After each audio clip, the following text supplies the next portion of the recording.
every human being has a baby inside. And I'm not talking about pregnancy here, okay? When we're young, they take you to the mall or Toys R Us, so you are screaming, you are making a scene, because every single time you see a toy, you want to take this toy. And what happens eventually, because they want to stop you from crying, because they will think they kidnapped you or something, right? So they will buy you the toy. Then believe me, when you take the toy home, you're going to play with the toy for a few days, then you'll break the neck of the toy or the leg, and you're going to throw it and look for something else. A lot of brothers and sisters, this is what they think of marriage.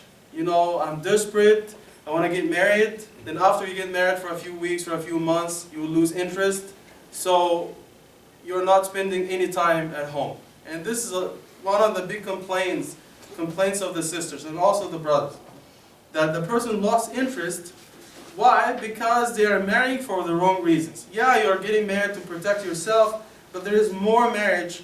There is more to marriage than just enjoying someone or to be with someone. You are looking for a companion, right? For a sahib. Whenever Allah subhanahu wa ta'ala speaks about a husband or wife in the Quran, He calls them sahiba or sahib. So the word for companion in the Quran is used for a husband and a wife, because this is a companion. It's a life journey. Someone you will be with forever. In this dunya and in akhirah. So you need to marry the person for the right reason. So if you marry someone because they look good, then believe me, after marriage you will lose interest. Right? Because once you taste something, you have been around something for some time, you will lose interest. You are going to look for something else. But if you marry the person because of their akhlaq, their manners, or because he or she is your helper in life, you know, you're going to go together on this journey, you're going to start a good family, then the love will always be there. One of the ulama, he was asked, if someone is proposing to my daughter, he said that some people are, Al-Hasan al-Basri, he was asked, some people are proposing for my daughter. 2-3 guys are proposing at the same time. So one of them is from a rich family, the other one is from, you know, a religious family, practicing family, and the other one, mashallah, he is handsome, they're handsome people and stuff. So who should I marry my daughter to? And remember when I said at the beginning that the Prophet ﷺ says a woman may be married for 4 reasons, the same applies to the men.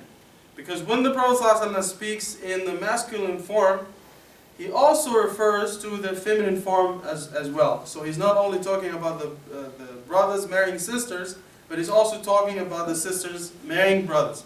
So these are the 4 things that a brother looks for in a sister, and in the meantime, these are the things that a sister should look for in a brother. So some sisters may marry a brother because he's handsome, or maybe he's from a good family, or maybe he has money. But the Prophet ﷺ says, and this applies to the sisters as well, that you should look for someone who is practicing. Right? So it applies to both. So he says, marry your daughter to the man who is practicing the deen. Someone who is good, someone who is decent. Why? Because this man with deen, the one who is practicing, the one who is decent, if he loves your daughter, he will honor her. But if he hates her for any reason, he will not wrong her. He will not be unjust to her. Because he is always doing things fi sabilillah, for Allah subhanahu wa ta'ala. So he will never abuse his wife. And the person with deen will treat his wife the same way he likes his sister to be treated by her husband. And the true sister, the good wife, is the one who treats her husband the same way that she likes her brother to be treated by his wife. Because this is fair. So the scholar said, when someone has deen, if you have a board or something, then deen, you're going to add up the good qualities that the person has. So deen, you put number 1. If he has money, put a 0. If he is from a good family, put a 0. If he is handsome or whatever, he has a good job, put a 0, like 4 or 5 zeros. But deen is the one you have at the left, right? If deen is not there, so you don't have this 1. So if you have the 1 and 5 zeros, so you have 100,000. Then if deen is not there, you remove the alif, you end up with 5 zeros. So what do you have here? 0. You don't have anything. They say if you marry someone for their money, maybe they will lose their money. If you marry someone for their beauty, maybe they will have an accident, or they grow old, they lose their beauty or health. But if you marry someone for their faith, they're good people, decent people, then this will stay forever. A man came to Sufyan ibn Uyayna, he was a big scholar, and he started to complain about his wife. She's beating me, she's cussing me, she's calling the police on me all the time. So Sufyan ibn Uyayna said, you must have married her because she is from a rich family. He said, Wallahi, this is true. So he married the lady because she was from a rich family. Then after marriage, she knew that he was marrying her for the wrong reasons, and she started to abuse him. So every time he opened his mouth, oh, you are living in my house, I'm paying you money, I'm giving you money, you are using the resources of my family, so shut up. So she is abusing him. So Sufyan ibn Uyayna told him, I have 2 brothers. The first one of them got married to a rich lady. And Allah subhanahu wa ta'ala gave him dhul. Allah disgraced him because of this. He was looking for honor and dignity through marriage to a rich lady from a high status family. Then Allah gave him this. And my other brother got married to a rich lady, and Allah subhanahu wa ta'ala gave him poverty. So the one who was looking for honor, Allah subhanahu wa ta'ala disgraced him. The other one who married for money, Allah gave him poverty. They took all the assets he had and they threw him away, and he was left with nothing. So as for myself, I married a lady who had deen. She's not from a very famous family or rich family. She didn't have a lot of money, but I married the one who's practicing, and I'm very happy in my life. Sa'id ibn al-Musayyib, he had a very knowledgeable daughter. He was a big scholar, and so 2 people proposed at the same time. Al-Walid ibn Abdul Malik ibn Marwan. Abdul Malik ibn Marwan was the Khalifa. So his son proposed to the daughter of Sa'id ibn al-Musayyib. Then Sa'id ibn al-Musayyib asked, and of course they offered him a big dowry and everything. So Sa'id ibn al-Musayyib offered his daughter in marriage, and there's nothing wrong if your dad talks to a friend or someone who has a good brother or a good sister, a son or a daughter, to suggest to them. It is honorable in Islam when someone offers his daughter in marriage to someone who is decent, someone who is good. There is nothing wrong. I know in our cultures this is not acceptable, this is not good. But the Sahaba did it. They used to offer their daughters to good Muslims. Will you be interested in marrying my daughter because I see something in you? You're always in the masjid. You're a decent person. We do business together, and you are very honest. You are very sincere. All these things. So you offer the person in marriage. So Sa'id ibn al-Musayyib turned down the offer from Al-Walid, the son of the Khalifa Abdul Malik ibn Marwan, and he married his daughter to his student, one of his students, for 2 dinars, or actually 2 dirham. That's like 15 bucks. That's it. Khalas. He said, you're going to marry my daughter. And of course the Khalifa got upset with him because it was very offensive. You turned down the offer of the Khalifa and you marry your daughter to no one. Right? But he did what he thought was the right thing. Allah subhanahu wa ta'ala says in the Quran, وَأَنْكِحُوا الْأَيَامَ مِنْكُمْ. If someone is single, then Allah subhanahu Surah An-Nur, Allah subhanahu wa ta'ala says, you have to marry your children. Once they are ready to marry, right, they're physically and financially and mentally fit to get married, you need to marry them right away. There's no reason to delay. The Prophet ﷺ also says, في حديث في الترمذي to Ali ibn Abi Talib رضي الله عنه, 3 things you should never delay. When the time for salah comes, you shouldn't delay. Because if you keep delaying 5 minutes, you'll end up losing salah. And number 2, when the janazah is ready, you shouldn't delay. Oh, we're going to do the janazah tomorrow or the day after. No, you should do it right away.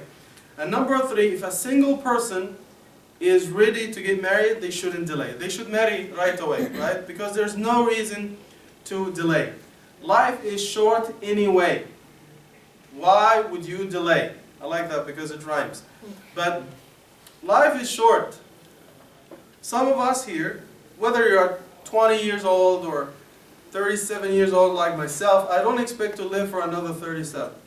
And some of you, maybe, Allahu A'lam, are not going to live for another 20 years. So when you get married, maybe you have another 5 or 10 years to live. Allahu A'lam, who knows? So you have two options, either to live a miserable life or to live a decent life with someone who's practicing so that you live together in happiness. So the decision that you make before you get married will affect your life till the end of your life. So Allah subhanahu wa ta'ala is telling the parents in Surah An-Nur, وَأَنْكِحُوا الْأَيَامَ مِنْكُمْ, if your son or daughter is ready to get married, they want to get married, then He said you should help them get married. You should make it easy for them, right? Make it easy for them. No, I was talking to one of the brothers. His son told me, he's a student at the medical school here. So his son wants to get married. I think he's in the 2nd year or something.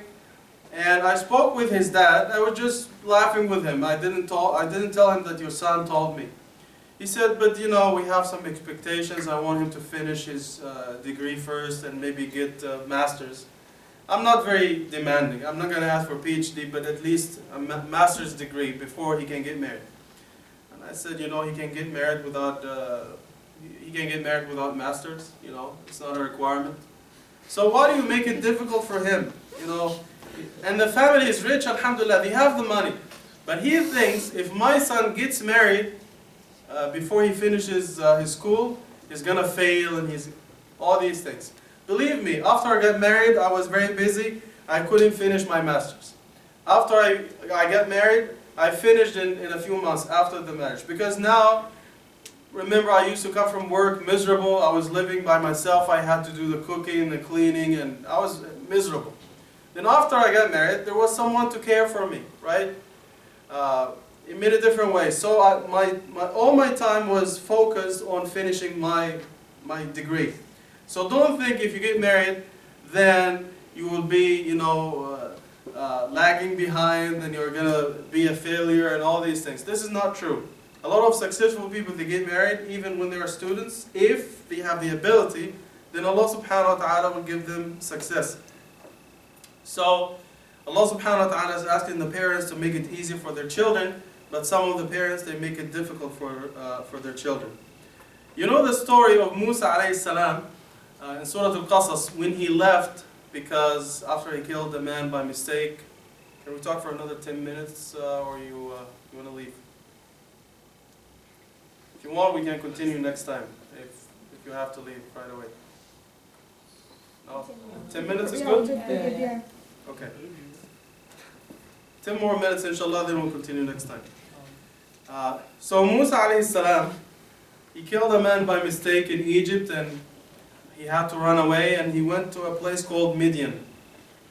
Madian in Arabic, Midian in English.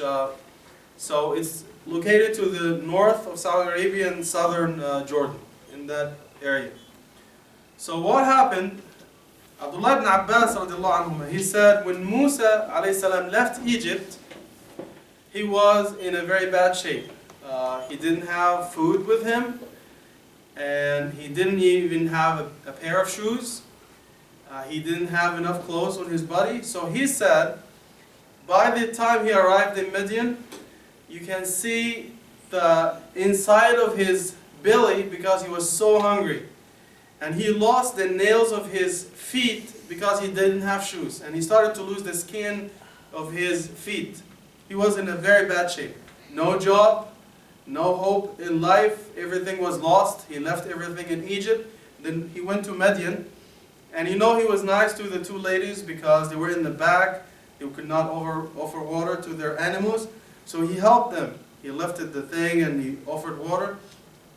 And we mentioned this the first talk we gave here, that there's a whole page in Surah Al-Qasas that talks about his encounter with the two ladies. And he said only 2 words in one page. He said, "Ma khatbukuma?" What's up? Right? What's going on? How I can help? So they said we need to provide water and all these things. Then after he did the job, he didn't ask for a payment. He went to the shade and he made dua to Allah and he said, Ya Allah, whatever you have in store for me, I'm badly in need of it. That's it. Khalas.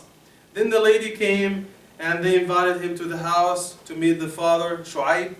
It could be Shu'aib the prophet or another man by the name Shu'aib. There's a difference among scholars.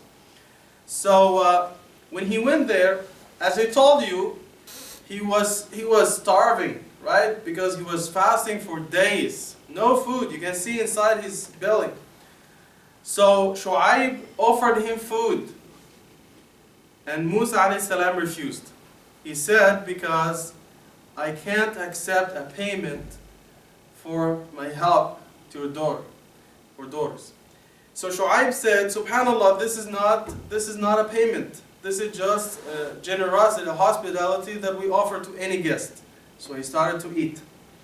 Then you know the rest of the story. He said, can I offer you a job and you marry one of my two daughters? And he married one of them. And he worked for him as a dowry for his daughter for 10 years. So Abdullah ibn Abbas radiallahu anhuma said, now look at Musa alayhi salam. He left Egypt, he didn't have anything with him. No food, no money, no job, no future, nothing. The same day he arrived in Midian, he got food, he got a place to stay, he got a job, he got a wife, and he became secure. Allah subhanahu wa ta'ala gave him everything the same day because what? He had taqwa of Allah, right? So he was always making dua and he was asking Allah subhanahu wa ta'ala for help in that desperate situation he was in. So Allah subhanahu wa ta'ala gave him everything the same day. So you can do the same thing. If you're in a difficult situation, you want to get married, always make dua to Allah subhanahu wa ta'ala like Musa alayhi salam. Do what is right, stay away from what is wrong, and talk to your parents if you're desperate. Okay? We'll continue next time, inshallah. There's more, like another half an hour, 40 minutes. We can continue next time, so we'll dedicate more time, inshallah, for a few minutes for questions, if you have questions, inshallah. So next time we'll talk about interracial marriages. We'll talk about age difference. We'll talk about istikhara. When can you talk to your family? If you're interested in a lady or a brother, when can you open up the subject to your family? And what is acceptable during the engagement and what is not acceptable? And when can you to sign the marriage document and all these things? Some issues related to pre-engagement period and after engagement and all these things. Wallahu a'lam. Questions? No? You guys don't want to get married or what? No? Khalas, we'll give a candy for every good question. Khalas, inshallah we'll see you next week. And sorry again for being late, and we should have brought some refreshments, but we couldn't because we're running late. So